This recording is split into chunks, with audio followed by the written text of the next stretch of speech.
असलम को friends, welcome back to my channel. चलिए आइए अब हम नावल का पार्ट नंबर 19 स्टार्ट करते हैं। बेराम शाह के मोबाइल पर होती हुई मुसलसल रिंग पर अरमान खान ने आंखें खोलकर दाएं जानिब टेबल को देखा। जरगाम के जाने के बाद वो नमाज पढ़कर लेट गया था, मगर वो तीनों अभी तक वापस नहीं आए थे। बेराम जाते वक्त अपना मोबाइल ले जाना भी भूल गया था और अब मुसलसल आतिकाल पर अरमान खान ने गहरी सांस लेते हुए हाथ बढ़ाकर साइड टेबल से मोबाइल हाथ में थाम कर सामने किया तो नजरें स्क्रीन में पड़ते ही अरमान खान के होंठों पर दिलकश मुस्कुराहट रिंग गई। एक नजर रूम के बंद दरवाजे को देखा और दोबारा उसे मोबाइल की स्क्रीन को देखा जहां सलवा शाह का नाम जगमगा रहा था। अस्सलाम वालेकुम। कॉल अटेंड करते मोबाइल कान से लगाते गंभीर लहजे में सलाम किया तो दूसरी जानब सलवा शाह एक लम्हे के लिए साकत सी रह गई। लाला से बात करनी है मुझे, लाला को फोन दे। सलवा शाह के स्पॉट लहजे पर अरमान ने जबड़े बीचते घूरकर मोबाइल की स्क्रीन को देखा। मुझसे बात करते तुम्हारी जुबान को क्या तकलीफ हो रही है? कोई लाला वाला नहीं है तुम्हारा यहाँ। बात करनी है तो मुझसे करो और जो भी पैगाम देना है मुझे दो, मैं बता दूंगा। सख्त लहजे में जवाब दिया तो अरमान खान के जवाब पर सलवा शाह ने तिल मिलाकर मोबाइल फोन को घूरा, मगर फिर कुछ सोच कर होंठों पर तनिया मुस्कुराहट रिंग गई। हाँ, पैगाम तो देना है और बहुत ज़रूरी पैगाम है। लाला से कहिएगा कि जो रिश्ता उन्होंने मेरे लिए देखा था ना, मुझे पसंद है और रात अरमान जी की कॉल भी आ रही थी। वो संडे को मुझे लंच पर लेकर जाना चाहते हैं। मैं इतनी एक्साइटेड थी लाला को बताने के लिए, रात से वेट कर रही हूँ, मगर वो अभी तक घर नहीं आए। ग्रे आंखों की मासूमियत पटपटाते बालों की अवरालिट को उंगली पर लपेटते नरम लहजे में कहती वो पल में अरमान खान को अंगारों पर घसीट चुकी थी। मोबाइल पर गिफ्ट मजबूत होती जा रही थी। शाहदरन आंखों में पल में खून उतरा था। गर्दन और माथे की रंगें तन कर वाजिया होने लगी थी। ऐसे ही पैगाम तो सलवा शाह के जिनके जवाब पर तुम्हें अपनी जान से हाथ ना धोने पड़े। इस अरमान के तो ऐसे अरमान निकालूंगा मैं कि अपनी ही बीवी के बारे में कुछ नहीं सोचेगा। और संडे को लंच में तुम्हें अरमान के जनाजे की बिरयानी अपने हाथों से ना खिलाई तो मेरा नाम भी अरमान खान नहीं, मगर शर्त यह है कि सुर्ख रंग पहन कर तैयार होना। चलो छोड़ो महबूब से कैसी शर्तें, तुम बस मेरे हाथों से बिरयानी खाने के लिए तैयार रहना, बाकी अपने रंग में तुम्हें मैं खुद ही रंग लूंगा। दबे दबे लहजे में खुराक कहते हुए बिना सलवा का जवाब सुने खटक से फोन बंद किया।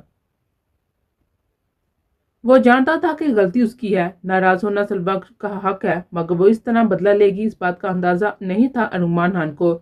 जो सलवा शाह ने कहा, अगर वो गुस्से में भी था तब भी अरमान खान को सलवा शाह की बातों में अपने अलावा किसी और का जिक्र तक गवारा न था। वो छोटा हान था, अपने शेर जैसे बायों का चहीता, जिसे हर चीज मुकम्मल मिली थी। जिस चीज को वो पसंद की निगाह से देता था वो उसकी दस्तरस में आ जाती थी और फिर सिर्फ और सिर्फ अरमान खान की मलकियत हो जाती थी। तो फिर वो कैसे अपनी मोहब्बत में समझौता कर लेता? वो कैसे शराकत बर्दाश्त कर सकता? जो मोहब्बत की कामिल होने पर यकीन रखता था वो तो महबूब की लापरवाही ही बर्दाश्त ना करे जबकि उसके मुंह से किसी और का जिक्र। वो अरमान नामी शख्स सच था या सलवा शाह का झूठ? वो दोनों सूरतों में उसे हमेशा के लिए खत्म करने का इरादा रखता था। पता करो कि बेराम शाह ने अपनी बहन के लिए किस लड़के को पसंद किया है और इसके लिए तुम्हारे पास दोपहर 12 बजे का वक्त है। अगर ना कर सके उसके बाद खुद को अपने हाथों से खत्म कर लेना, वरना मैं जो मौत दूंगा वो बर्दाश्त नहीं होगी तुमसे। तकिए के नीचे से मोबाइल निकालते सरदुस्पार लहजे में कहा तो दूसरी जानब से मौत सुनकर कहते काल बंद करते हुए मोबाइल को फिर से तकिए के नीचे रख दिया। संडे, सरदुस्पार लहजे में सरगोशी करते हुए आंखें मूंदते हुए करवट बदल ली। तुम समझ क्यों नहीं रहे? जो भी करना है इन्हीं दिनों में करना होगा। हदायक वापस आ गया है। उसकी बातों से लग रहा है कि वो बहुत कुछ जान चुका है और जरगाम भी कुछ दिनों से प्रॉपर्टी के कागजात मांग रहा है। इससे पहले कि हदायक उसे कुछ बताए या कागजात देकर उसे कुछ पता चले, कुछ करो। या तो हदायक को रास्ते से हटाओ या जरगान को, मगर मुझे इस मुसीबत से बचाओ। कमरे से आती मुकद्दस बेगम के झंझलाती हुई आवाज पर अकीदत शाह के कदम बेसाता रुके। मुकद्दस बेगम के इतने जहरीले लफ्जों से पल के लिए अकीदत के कदम डगमगाए। किस तरह की माँ थी वो, इस कदर मोहब्बत और इज्जत करने वाली औलाद थी और वो अपनी ही औलाद की दुश्मन थी। अगर यही बात पलवचे या जरगाम को पता चलती कि उनकी माँ के दिलो दिमाग में किस कदर जहर बढ़ा हुआ है उनके लिए, तो क्या वो इस बात को बर्दाश्त कर पाते? क्या कर सकता हूँ मैं? ये तो इतने सालों चुप कर दूसरे मुल्क बैठा हूँ, यहाँ अपने ही गाँव में नहीं आ सकता कि कहीं सरगम और आयस माजी के इस दिन के बारे में कोई सवाल ना पूछ ले। कहीं मेरे मुंह से कोई बात गलत निकल गई तो वो बाग की खाल उधेड़ कर लेंगे। मारने की कोशिश की थी ना हदाय को, मगर वो ढीठ इंसान कुछ दिन बेहोश रहकर फिर से उठ गया। हॉस्पिटल में मारने का इरादा था मेरा, मगर वो बेहराम उसे वहां से गायब कर गया। जरगाम या हदायत को नहीं, अकीदत को रास्ते से हटाकर जरगाम पर इल्जाम लगा देते हैं। फिर हदायत शाह खुद अपनी ही बैंक का बदला ले लेगा और एक दफा फिर खून बहेगा खान और शाहों का, और फिर यह दुश्मनी ताक़यामत चलती रहेगी। कमरे से आती किसी दूसरे वजूद और खास कर मर्द की आवाज़ सुनकर अकीदत ने हैरत से कमरे के आध खुले दरवाजे को देखा। कौन था वो जो माजी के बारे में जानता था, जो इस दुश्मनी को किसी सूरत खत्म नहीं होने देना चाहता था? आहिस्ता से कदम पीछे लेती हुई अकीदत जिस खामोशी से आई थी, इसी खामोशी से पलट गई। सलाम दुआ छोड़ो, जरगाम की जितनी प्रॉपर्टी है, सिर्फ जरगाम की नहीं, बलिहान की जितनी भी प्रॉपर्टी है, उसकी सारी डिटेल्स चाहिए मुझे। जरगाम के डेरे, अर्गमान के बिजनेस, हर एक चीज़ के बारे में छोटी से छोटी इंफॉर्मेशन चाहिए मुझे। बिजनेस या डेरे के मामलात के जितने भी कागजात हैं, बिना जरगाम को शक हुए मुझे उन सब की कापी चाहिए। कल तक का वक्त है तुम्हारे पास। अपने कमरे में आकर किसी को फोन मिलाते साथ लाजम में कहा तो दूसरे जन्म से जी मैडम कहकर फोन रख दिया गया, जबकि अकीदत ने आगे बढ़कर अपने बैग से पिस्टल निकाली। मस्टर्ड कलर के कुर्ते जिसमें ब्लैक कलर के फूल बने हुए थे, साथ जीन की पैंट पहने, गले में मस्टर्ड कलर का ही दुपट्टा पहनते, गोल्डन गन्ने बालों को क्लिप में कैद किए, गले में जरगाम बन के मुंह दिखाई में दे के पैंडल को पहने नजर लग जाने की हद तक खूबसूरत लग रही थी। अकीदत और हुरिया हॉस्पिटल में चारू के लिए खाना और कपड़े लेकर जा रही थी, क्योंकि वो चारू ही इंतहा के सफाई व नफासत पसंद थे। अब तक तो हॉस्पिटल में रहकर उनकी जान पर बनी हुई थी। थोड़ी देर पहले कश्यप बेगम घर लौट आई थी। उन्होंने तो नहीं, मगर ड्राइवर ने बताया था कि आयशा ने जबरदस्ती उन्हें वापस भेजा है। रो रो कर उनकी तबीयत भी काफी खराब थी, इसलिए इम्तिसाल ने उन्हें जबरदस्ती दूध पिलाकर मेडिसिन खिला दी थी। और अब वो अकीदत के कहने पर पलवशा के साथ ही, क्योंकि अकीदत को अपने भाई पर पूरा यकीन था कि अगर वो मिलने का कहकर गया था तो वो जरूर आएगा। मगर अकीदत का फिलहाल फिर से कोई तमाशा देखने का इरादा नहीं था। जरगाम फिलहाल तो खामोश था, मगर अकीदत जानती थी कि उसके गुस्से के अलावा बहुत जल्द फटने वाला है। और अभी वो हॉस्पिटल जाने के लिए वहां से गुजरी थी कि मुकद्दस बेगम की बातें सुनकर साकत सी रह गई। मगर इस बात की तसल्ली थी कि जरगाम और हदायत उनके निशाने पर नहीं है। वो दोनों रूम का दरवाजा खोलकर अंदर दाल हुई तो नजर बेड पर आंखें मूंदे लेटे अरगमान नहान से होती हुई सामने सोफे पर संजीदा तासा चेयर पर सजाए हुए आयज और बेहराम शाह से टकराई, जबकि जरगाम सोफे की पूछ से सर टकाए हुए आंखें मूंदे हुए था। नीले रंग की शॉर्ट फ्रॉक जिस पर गुलाबी रंग के फूल बने हुए थे, सर पर हमरंग दुपट्टा और कंध पर मेरून रंग की चादर फैलाई, मेकअप के नाम पर होंठों पर लाइट पिंक ग्लो लगाए, वो सीधा आयसान के दिल में उतर रही थी। गुड़िया शाह को अपने सामने देखकर आयसान को अपनी थकावट पल में जायल होती हुई महसूस हुई। रोको पे में सुकून की लहरें शायद करती हुई मूड को खुशगवार कर के दी।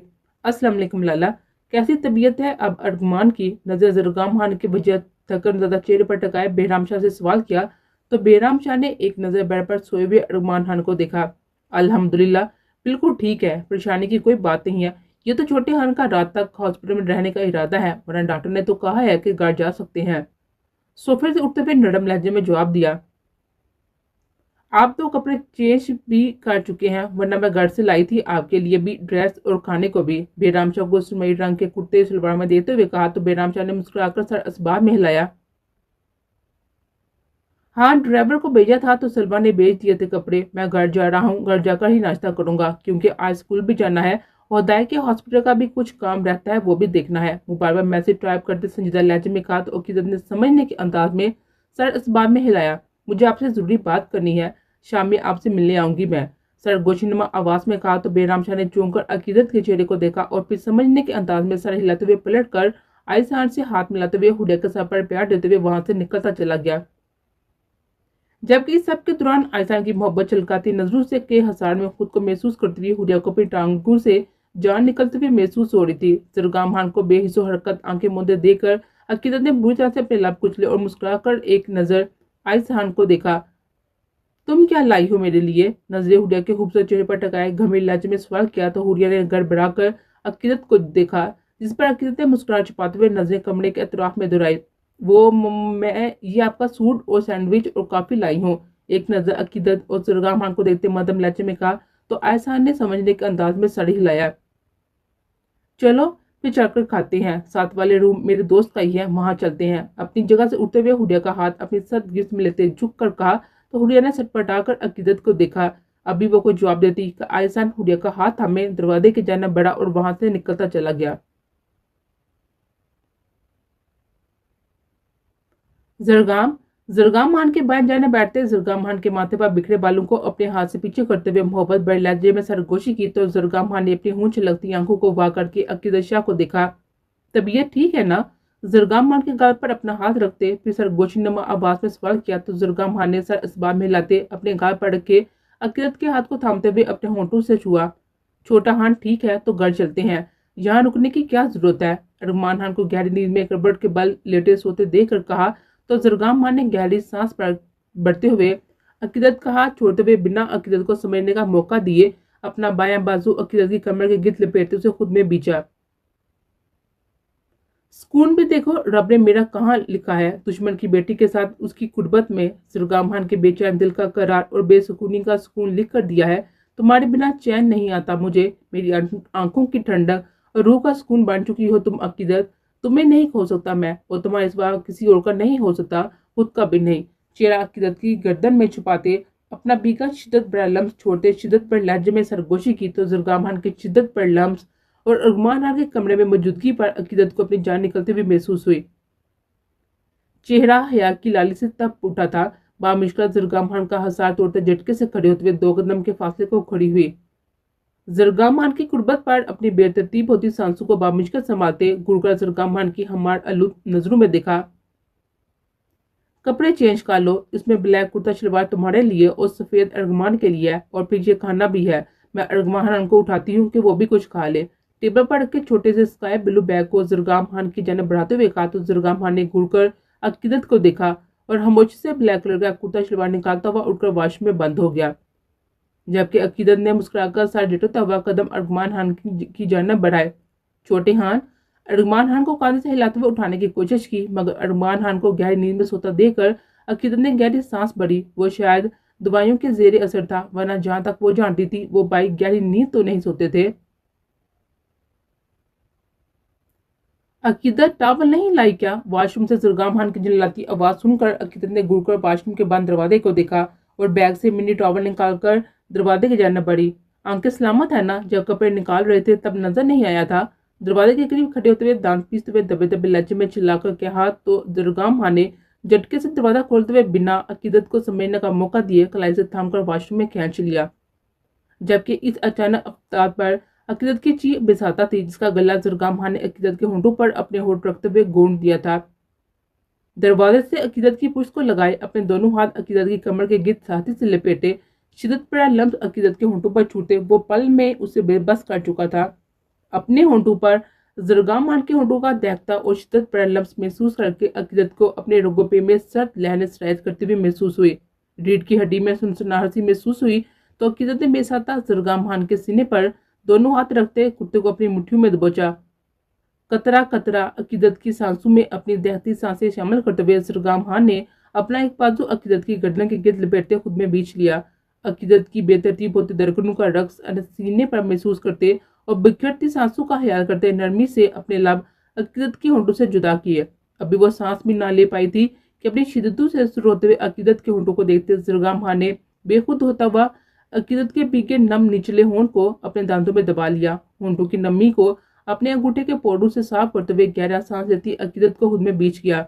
जरगाम खान के चौड़े मजबूत सीने में अपना होंठ चलाता हुआ चेहरा छुपाई अकीदत ने साथी से जरगाम खान के गिर्द अपने बाजू लपेटे हाथ की मुट्ठियों में पुछ से जरगाम के कुर्ते को दबोचते हुए खुद को गिरने से बचाया। जरगाम, पागल जंगली खान, जान लेने का इरादा है क्या मेरी? बाहर तुम्हारा भाई है और तुम्हें अपना ठड़क झाड़ने से फुर्सत नहीं। सांस बाल होने पर जरगाम खान के बाल मुट्ठी में दबोचते हुए दबे दबे लहजे में घुरा कर कहा तो जरगाम खान ने मुस्कुराती नजर से अकीदत को देखते झुककर शिद्दत बड़ा लम्स अकीदत के गाल पर छोड़ा। भाई की फिक्र ना करो, उसकी जुबान को ब्रेक नहीं लग रही थी। डॉक्टर से कहकर उसकी ड्रिप में नींद का इंजेक्शन ऐड करवा दिया है। 5-6 घंटों तक नहीं उठने वाला और ये ठड़कपन नहीं मेरी मोहब्बत है। और मत बोलो इसी चीज का लालच दे रही थी तुम रात में मुझे। अगर अपनी बात से मुकरने की कोशिश भी की तो जान ले लूंगा तुम्हारी या जबरदस्ती उठाकर कहीं दूर ले जाऊंगा और फिर सिर्फ तुम्हें नहीं अपनी बहन को भी कहीं छुपा दूंगा। फिर ढूंढता रहेगा तुम्हारा भाई। अकीदत के बालों में लगे कैचर को उठाकर दूर उठाते अपनी मुट्ठी में अकीदत के बाल दबोचते हुए चेहरा अपने चेहरे के करीब करते संजीदा लहजे में एक एक लफ्ज पर जोर देते हुए कहा तो अकीदत ने बामुश्किल सर अस्पार में हिलाया जबकि जरगाम खान की गहरी सांसों से अपने चेहरे की झुलसते हुए महसूस हो रही थी। नहीं मुड़ कर रही, मैं तुम्हारे साथ ही हूँ, हमेशा तुम्हारी बन कर ही रहूंगी। जरगा खान का चेहरा अपने हाथों की प्याली में बढ़ते मोहब्बत पर लहजे में जवाब दिया तो जरगा खान ने अपनी सुर अंगारा होती आंखों से अकीदत को घूरते अकीदत का जबड़ा अपने दाएं हाथ में दबोचा। तुम्हारे लिए यही बेहतर है मिसिस जरगाम खान, मुझे वादा खिलाफी करने वालों से शदीद नफरत है, और खान जिसे नफरत करता है उसे जमीन में तंग कर देता है। छुपने को दुनिया कम पड़ जाती है उस शख्स को फिर, मगर तुम्हारे मामले में थोड़ी चेंजिंग हो गई है। नाक अकीदत के फूले गुलाबी गाल पर ट्रेस करते हुए शिद्दत से अपने दांत अकीदत के गाल पर गाड़ते पुर इसरार लहजे में कहा तो अकीदत ने जरगाम खान की शिद्दत पर सख्ती से अपनी आंखें मीची। अब अगर तुम्हारा धमकी और मोहब्बत का सेशन खत्म हो गया हो तो हम कुछ खा लें, कल से भूखी हूं मैं, मगर तुम्हें कहाँ फिक्र मेरी। जरगाम खान के सीने पर दोनों हाथों का दबाव डालते हुए फासा बनाते हुए मुंह बस्तरोड़ कर कहा तो जरगाम खान ने होंठों का किनारा दांतों तले दबाकर मुस्कुराहट रोकी। मेरी भूख तो तुम्हें खा के ही खत्म हो गई है। वो सुना नहीं तुमने कि हल्की फुल्की भूख में हल्का फुल्का टक। वैसे ही जरगाम खान की हल्की फुल्की भूख में अकीदत शाह के फूले गुलाबी गालों का हल्का फुल्का मोहब्बत बड़ा चक। आंखों में शरारत लिए मुस्कुराकर कहते अकीदत के गाल पर नजर आती अपने दांतों के निशान पर नरमी से होंठ रखते बोझल लहजे में कहा तो अकीदत ने हफा नजर से जरगाम खान को देखा, जिस पर जरगाम खान ने मुस्कुरा कर था झिटकते अकीदत को बाजू से थाम कर अपने सीने में बींच लिया। अव्वल किस्म के बेशरम हो तुम खान, जरगाम खान के सीने पर मुका बरसाते हफा लहजे में कहा तो जरगाम खान ने बामुश्किल अपने उबड़ते कहके का गला घूंटा। जो हान की जान कहे, मगर उससे पहले तुम्हारी भूख का इलाज करते हैं, फिर यहीं से कंटिन्यूस करेंगे। अकीदत के दोनों हाथ अपने हाथों में थाम कर होंठों से लगाते मुस्कुराकर कहा और वॉशरूम का दरवाजा खोलते हुए कदम कमरे में रखे, जहां अरमान खान उनके मुंह लेटा नींद की गहरी वादियों में गुम था। जिस पर जरगाम खान ने मुस्कुराते हुए अकीदत का हाथ छोड़ते आगे बढ़कर अरमान खान को कांधे से थामकर सीधा लटाया और पलटकर प्लेट में सैंडविच रखती अकीदत शाह को मोहब्बत